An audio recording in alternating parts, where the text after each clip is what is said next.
Olá pessoal, tudo bem com vocês? No vídeo de hoje nós vamos falar sobre equações do segundo grau. Equação do segundo grau é toda equação de grau 2. Se ela for grau 1, ela é de primeiro grau, expoente 2, grau 2, é o segundo grau, e assim sucessivamente. Hoje nós vamos falar especificamente da equação do segundo grau. Bom, toda equação do segundo grau ela vai vir nesse formato aqui, ax² mais bx igual a zero. Então a gente tem os coeficientes a, b e c. Primeira coisa, a gente vai aprender como escrever uma equação de segundo grau. Então, a gente vai agora fazer um estudo e demonstrar algumas coisas bem específicas da equação de segundo grau. Primeiro que toda equação de segundo grau é igualada a zero. E agora a gente vai aprender a escrever ela. Aqui eu coloquei os valores para A, B e C. Então, eu coloquei aqui o valor de A valendo 1, B, o coeficiente B 5 e o C valendo 6. Para mim escrever ela, basta eu vir aqui no coeficiente A, B e C e trocar por 1, 5 e 6 sucessivamente. Então, aqui vai ficar 1x², 5x mais C igual a zero. Esse 1 aqui não é necessário escrever, então a gente vai ficar com a equação de segundo grau desse formato aqui. x² mais 5x mais 6 igual a zero. Algumas considerações importantes. O A sempre vai ser o coeficiente que vai estar na frente do x². O coeficiente B é o que vai estar na frente do x. E o C vai ser o número independente, que no caso aqui é o 6. Pode acontecer da equação não estar nesta ordem aqui, então tomem bastante cuidado. Um exemplo. Vamos supor que eu tivesse a equação 4x menos x² mais 3 igual a zero. O que acontece aqui? Quem seria o A? Quem seria o B e quem seria o C? O A vai ser o coeficiente que está na frente do x², então no caso aqui não é 4. Seria o que está na frente do x², então ele tem um menos, não tem nada aqui, então é como se fosse 1. Então o A aqui vai ser menos 1. O B é o que está na frente do x, é o coeficiente na frente, então o B vai valer 4 e o meu C vai valer 3. Então, tome bastante cuidado que não necessariamente o A, B e C vêm nesta ordem, ok? Pode acontecer também da equação não vir arrumadinha desta forma, né? Aí entra uma outra situação, que a gente chama de equação reduzida, ou seja, ela na forma simplificada. Então, pode acontecer também, vamos colocar aqui como exemplo, né? Que aí fica um pouquinho mais fácil. Pode acontecer também da equação vir mais ou menos nesse formato aqui. Menos 3 mais 4 mais x². Olha só o que acontece aqui. Professor, mas essa equação não está nesse formato aqui. Então, a gente vai ter que colocar ela na sua forma reduzida, juntando ou agrupando termos semelhantes. No caso aqui, quem seria termos semelhantes? Aqui é um x, tá? O meu x é meio parecido com um n, mas é uma letra x. Apesar que se tu colocar também n, isso não vai fazer diferença alguma, né? Vou agrupar quem? Semelhante. Esse x e esse x², então eu tenho 2x². Vamos colocar em vermelho aqui que vai ficar um pouquinho melhor. Então eu tenho 2x². Vou agrupar esse, então esse aqui eu já agrupei. Esse 6x com esse 2x, somando, né? Os dois são positivos, então eu tenho 8x. Ok? E esse menos 3 e esse mais 4, menos 3 mais 4 vai dar 1 positivo, igual a 0. Então, perceba que aqui eu tenho a minha equação na forma reduzida ou na forma simplificada. Então, pode acontecer de vir exercícios desse formato e eu tenho que agrupar e chegar na minha equação reduzida. Outra situação. Como é que eu vou saber verificar se o número é ou não solução da equação? Vamos pegar aqui um exemplo bem simples. Vamos pegar aqui uma equação x² menos 49 igual a zero. Essa aqui é uma equação incompleta, tá? Por que ela é incompleta? Porque eu tenho o coeficiente A, que está na frente do x², e eu tenho o coeficiente C, eu não tenho o coeficiente B. Então, a gente diz que essa equação ela tem uma ausência de B, ela é uma equação incompleta. Essa aqui está na forma completa, está na forma completa, está na forma completa, porque eu tenho A, B e C. Aqui ela está incompleta. Bom, se eu perguntasse para vocês, o 1 é solução desta equação? Como que eu vou provar se o 1 é solução ou não? Basta eu substituir o x por 1. Então, o que vai acontecer aqui? Eu vou vir aqui, vou substituir o x por 1, então vai ficar 1 ao quadrado menos 49 igual a 0. 1 ao quadrado é 1, menos 49 igual a 0. Aqui vai dar menos 48, isso é diferente de 0. Então, significa que o 1 não é a solução da equação. Se eu tentar o 2, também não vai ser solução da equação, porque 2 ao quadrado é 4, menos 49 não vai dar igual a 0. E se eu perguntasse para vocês, e o número 7? E o número 7 é a solução da equação? Então, vai ficar assim, vou trocar o x por 7, vai ficar 7 ao quadrado, menos 49 igual a 0. Isso aqui é o que a gente chama substituição, tá? Isso a gente vai fazer muito nesses as próximas aulas e nos próximos vídeos. Vou trocar o x por 7, então vai ficar 7 ao quadrado, perceba que eu troquei aqui, menos 49 igual a 0. 7 ao quadrado é 7 vezes 7, que é 49. Menos 49, isso dá igual a 0. Ó, 0 igual a 0. Então, perceba que o 7 é uma solução da equação, dessa equação aqui. Ah, professor, então quer dizer que para mim resolver essa equação eu vou ficar fazendo tentativas? Não. Aqui seria simplesmente uma pergunta simples, se o 7 seria ou não uma das soluções desta equação aqui. Então, assim, professor, mas você disse que a equação de segundo grau admite até 2 soluções. Sim, aqui eu também poderia substituir, ou encontrar outra solução, o menos 7. Lembrando que o menos 7 e o 7 são valores diferentes, tá? Se eu substituir o menos 7 aqui, eu vou ficar com menos 7 ao quadrado, tenho que deixar ele entre parênteses, né? Que é o menos 7 que está elevado ao quadrado, menos 49 igual a 0. Lembrando que menos 7 vezes menos 7, ele vezes ele mesmo vai dar positivo, né? Menos vezes menos aqui vai dar mais. Então, vai ficar 49 menos 49 igual a 0. Então, nesse caso aqui, essa equação aqui incompleta, ela possui 2 soluções reais, o menos 7 e o mais 7. Professor, como é que eu resolveria essa equação incompleta não por tentativas, né? Aqui eu fui fazendo tentativas, obviamente que eu já anteriormente já sabia a resposta, né, apenas analisando, mas vamos imaginar que eu não soubesse a resposta. Como é que eu resolveria esta equação incompleta, né? Esse caso que eu vou mostrar para vocês aqui é uma forma de resolução quando a gente tem a ausência de B, tá? Por que, professor, ausência de B? Porque aqui, se eu for encontrar os coeficientes, eu tenho o coeficiente A, que é o que está na frente do x ao quadrado, que é 1. O B não aparece, eu não tenho x aqui, o coeficiente x eu não tenho, então ele é 0, ele não aparece. E o meu coeficiente C é menos 49. Então, perceba que eu tenho somente A e C. Então, a gente diz que aqui eu tenho uma ausência de B. Então, esse método que eu vou mostrar para vocês é exclusivamente para quando eu tenho uma ausência de B. Para mim resolver essa equação de uma forma bem prática, o que eu faria? Eu vou copiar ela aqui para baixo. Vou resolver essa equação de uma forma bem simples, usando aqueles conceitos que a gente já tem, inclusive dos anos anteriores, né?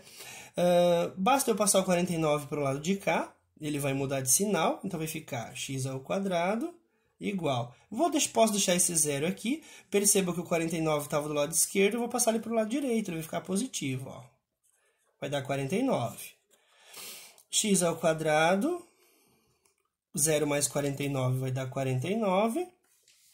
Esse quadrado vai vir para cá, lembrando que a operação inversa do menos era mais, e do expoente quadrado é uma raiz quadrada. Então, isso aqui vai ficar x igual a mais e menos. Por que mais e menos? Porque elevado ao quadrado, tanto positivo quanto negativo, dá o mesmo valor, né? Todo número elevado ao quadrado é positivo. Raiz quadrada de 49. Por que raiz quadrada, professor? Porque eu tinha um expoente quadrado, ele veio para cá, se tornou uma raiz quadrada. Raiz quadrada de 49, então aqui vale como resposta mais ou menos 7. Lembrando que a raiz quadrada de 49 é 7, porque 7 vezes 7 é 49. Então, vale tanto 7 positivo quanto 7 negativo. Os dois elevado ao quadrado equivalem a 49. Então, é exatamente o que a gente tinha feito aqui no exemplo anterior. Então, aqui a gente aprendeu como resolver uma equação de segundo grau em que eu tenho uma ausência de B. Quando eu tenho ausência de C, como que eu resolvo? Ou quando eu tenho ela na sua forma completa, tá? Eu vou primeiro resolver na sua forma completa, usando os discriminantes, depois a gente volta para resolver quando a gente tem ausência de C, que é um pouquinho um tema para um outro assunto. Eu vou voltar aqui no exemplo. Vou voltar aqui no exemplo que a gente não resolveu, que a gente tinha começado ele, mas a gente não resolveu. A gente falou dele, mas acabou não resolvendo. Então, nós vamos voltar aqui para o exemplo, que seria x ao quadrado mais 5x mais 6 igual a 0. Aqui eu tenho uma equação na sua forma completa, e a gente vai aprender agora a calcular os discriminantes, o valor de delta, e encontrar as soluções. Aqui a gente vai usar a famosa fórmula de Bhaskara. Dá para resolver também por soma e produto, dá para resolver por completar quadrados, mas a gente vai nesse vídeo falar sobre a fórmula de Bhaskara. Há quem diga que não foi Bhaskara que desenvolveu, mas até que se prova o contrário, a equação é de Bhaskara. Primeiro passo para resolver. Lembrando que eu tenho que encontrar os coeficientes A, B e C. Coeficiente A vale 1, coeficiente B vale 5 e coeficiente C vale 6. Isso aqui a gente já falou no início do vídeo. A fórmula de Bhaskara ela é composta de duas partes. Não vou fazer a definição aqui nesse vídeo. Em outro momento a gente vai falar sobre a definição. Por que se chegou a essa fórmula de Bhaskara? De que forma, né? A gente tem duas partes da fórmula de Bhaskara. O discriminante delta, que é o valor de B ao quadrado, menos 4 vezes A vezes C. Essa aqui é uma formulazinha pronta, tá? O discriminante delta sempre vai ser dessa forma aqui. Professor, quem seria o B, o A e o C? São esses valores aqui que a gente vai substituir. E a segunda parte da fórmula de Bhaskara, quando a gente encontra o valor de x, vai ser menos B, mais e menos raiz de delta, dividido por 2 vezes o valor de A. Ok? Então, essas duas formulazinhas aqui que a gente vai usar para resolver qualquer equação do segundo grau. Professor, pode resolver essa com ausência de B usando a fórmula de Bhaskara? Pode. Então, a equação de segundo grau, ela sendo completa e incompleta, eu consigo usar a fórmula de Bhaskara, ok? Então, eu encontrei os coeficientes A, B e C, basta eu substituir aqui e encontrar os valores de x, que ele pode ter duas soluções, uma ou nenhuma. Isso que a gente vai tratar nesse exemplo aqui. Bom, vamos encontrar o valor de delta e vamos ver o que acontece. B ao quadrado. Quem é o B? É 5, então vai ficar 5 ao quadrado. Nessa primeira parte eu apenas substituo. O que é substituir? Trocar o valor de B por quanto ele vale, trocar o valor de A e o valor de C. Menos 4 vezes o A, que é 1, vezes o C, que é 6. Olha só que fácil. Lembrando que eu sempre resolvo a potência e as multiplicações primeiro, tá? Aqui, no caso, a última coisa que eu vou fazer é a subtração. Isso é um erro bem comum de acontecer. As pessoas elevam o 5 a 2, já diminuem em 4 para depois multiplicar por 1. Então, tomem bastante cuidado que a subtração é a última coisa a se fazer. 5 ao quadrado vai dar 25, menos 4 vezes 1 é 4, 4 vezes 6, 24. Delta igual a 1. Uma coisa importante, tá? Pelo delta já dá para a gente saber quantas soluções tem a equação. Bom, aqui a gente vai até colocar um esqueminha aqui, porque isso aqui é bem importante. Sempre que o delta for menor do que zero, ou seja, negativo, a nossa equação de segundo grau não tem solução real.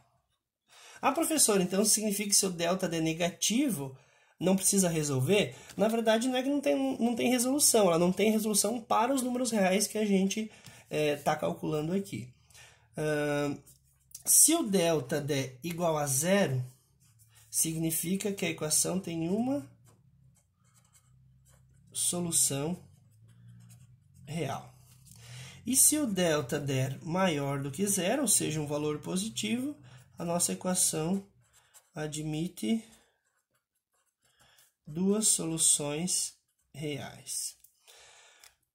Lembrando que delta menor que zero é negativo, igual a zero, e positivo. Maior que zero é quando é positivo, obviamente, né? No caso aqui, o nosso delta deu 1. 1 é maior do que zero, então essa nossa equação vai ter duas soluções reais. Vamos calculá-los aqui, quais são as duas. Então, aqui nós temos a segunda parte da fórmula de Bhaskara, que vai ficar x igual menos b. O b continua sendo o valor aqui de 5, então vai ficar menos 5, mais e menos raiz de delta, que é 1, dividido por 2 vezes o valor do a, que também é 1. X igual menos 5, mais ou menos, raiz de 1 é 1, dividido por 2. O que vai acontecer aqui? Perceba que eu tenho mais e menos, então eu vou resolver primeiro com positivo e depois com negativo. Aqui a gente chama que é o x1 e x2, né? Que são as nossas duas soluções reais. Como que vai ficar o x1? É lógico que eu poderia primeiro resolver pelo negativo, né? A gente vai seguir a ordem aqui. Vai ficar menos 5 mais 1 dividido por 2. A de baixo, que é o x2, que é a segunda solução, vai ficar menos 5 menos 1 dividido por 2. Ok? Menos 5 mais 1 vai dar menos 4 dividido por 2, que vai dar menos 2. Aqui vai ficar menos 5 e menos 1. Aqui eu tenho uma soma de valores, né? Uma soma de negativos, então vai ficar menos 6 dividido por 2, que vai dar menos 3. Então, a nossa equação do segundo grau tem como soluções reais menos 3 e menos 2. Tá? Aqui são as nossas duas soluções reais. Significa que se eu substituir tanto menos 3 quanto menos 2 aqui nos valores de x, vai fazer com que a nossa equação seja igual a zero, ok?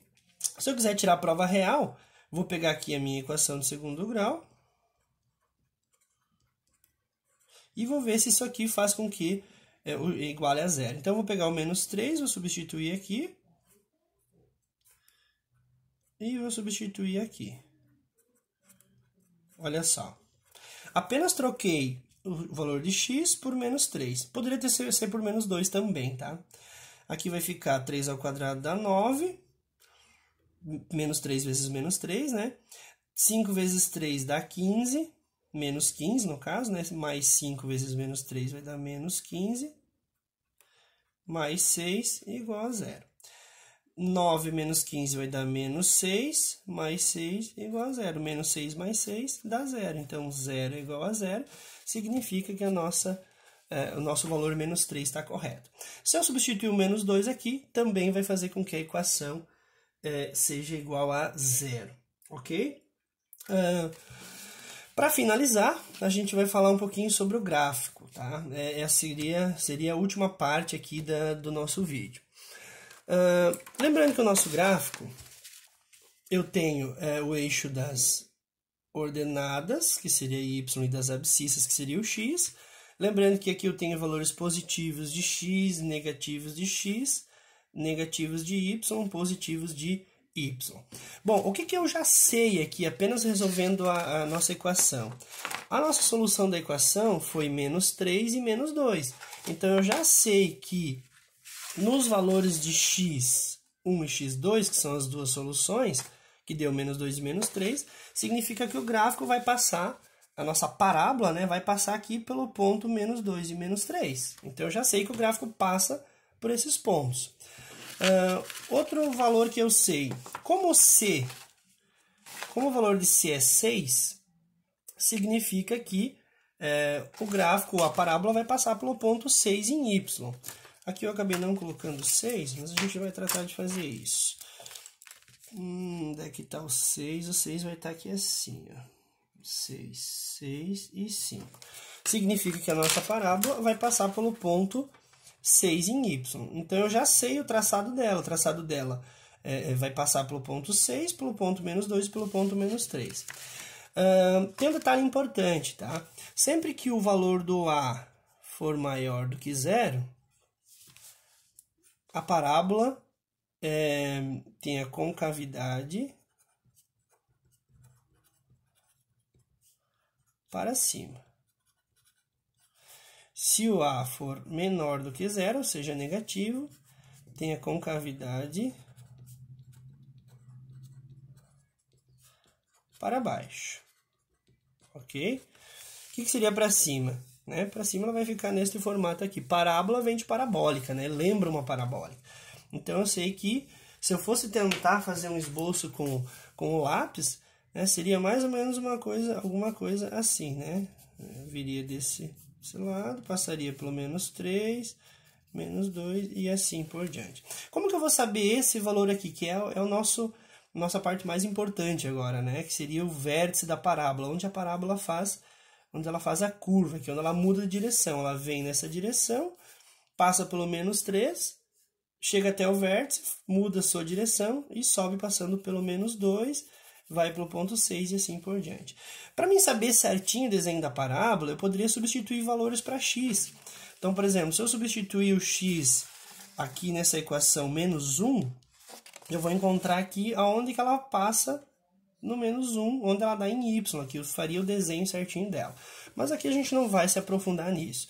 Basta eu encontrar o valor onde ela passa em y, onde ela passa em x sempre no x1 e x2, e o vértice. Professor, e se a equação tivesse apenas uma solução real? Ela passaria em apenas um ponto de x? Sim. Aí a posição do gráfico ficaria bem em cima aqui do nosso gráfico. Né? Ficaria alguma coisa nesse sentido aqui.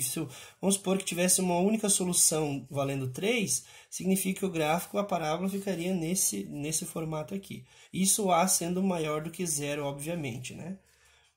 Se ele fosse menor que 0, ela seria virado para baixo. Bom, o que a gente vai encontrar aqui para finalizar? A gente precisa encontrar o x do vértice e o nosso y do vértice. Como que eu calculo o x do vértice? Essa também já é uma formulazinha pronta que a gente não vai deduzir agora. O x do vértice é definido por menos b dividido por 2 vezes o a. Também o b e o a são esses valores que a gente já tinha aqui. O A1, B5 e o C6. Apenas vamos colocar aqui para relembrar.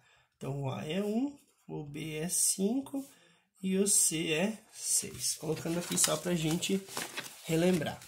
Bom, então vai ficar x do vértice menos b. Quanto vale o b? 5. Então, vai ficar menos 5 dividido por 2 vezes o a, que é 1. Isso vai ficar menos 5 dividido por 2, vai dar menos 2,5. Ok? O valor do x do vértice. O y do vértice é definido por menos delta dividido por 4 vezes a. Y do vértice. Por que x e y do vértice? Tá? Vai ser exatamente esses valores aqui que compõem o vértice, onde que eles se encontram. Menos delta. Professor, quem é o delta? O delta a gente já tinha encontrado aqui, ó, que era 1. Então, vai ficar menos 1, menos, né, dividido por 4 vezes o a, que é 1. Y do vértice menos 1 dividido por 4. Ou a mesma coisa que menos 0,25. 1/4 é a mesma coisa que 0,25, né? Então, onde é que tá aqui o nosso vértice? Menos 2,5 para x do vértice. Onde é que está o x do vértice? Ó? X, menos 2,5 vai ficar entre o 2 e o 3. Então, exatamente aqui no meio. Ó.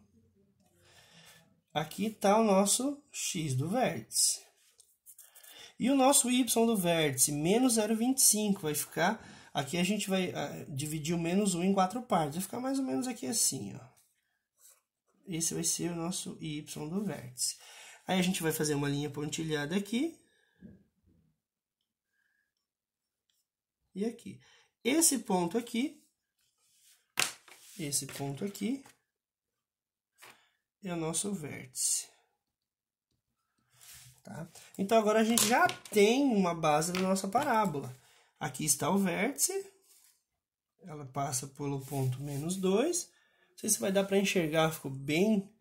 Passa pelo ponto menos 3 e sobe. Ok? Aqui é a mesma coisa, ela vem até passar pelo ponto 6. E aqui a gente já tem a nossa parábola. Então, a gente tem nosso x do vértice, que é menos 2, o nosso y do vértice, que é menos 0,25 ou menos 1/4, né? Tanto faz. Então, essas são as duas coisas importantes para encontrar o x do vértice. Ele vai passar em y exatamente no valor de c, o valor de c que está aqui, o valor de 6, está aqui o 6. O menos 3 e o menos 2 eu encontrei calculando o x1 e o x2 do vértice. Pelo delta eu encontro se ela tem uma solução, duas ou nenhuma. E pelo a eu consigo saber se a parábola é virada para cima ou para baixo. Então, sempre que o a é positivo, parábola para cima. Se o a fosse negativo, parábola ficaria virado para baixo, ok? Então, só recapitulando. Hoje a gente aprendeu como escrever uma equação, como colocar na sua forma reduzida, como calcular pela ausência de B. Vou fazer um outro vídeo ainda colocando a ausência de C, para o vídeo não ficar muito longo, até eu já me excedi, já passou do limite do vídeo. E num outro vídeo eu explico como fazer a ausência de C. Lembrando que tanto com a ausência de B ou a ausência de C, eu consigo facilmente resolver usando a minha fórmula de Bhaskara. Então, por que é legal a fórmula de Bhaskara? Porque ela resolve em todas as situações. Tendo a ausência de B ou a ausência de C, a gente resolve.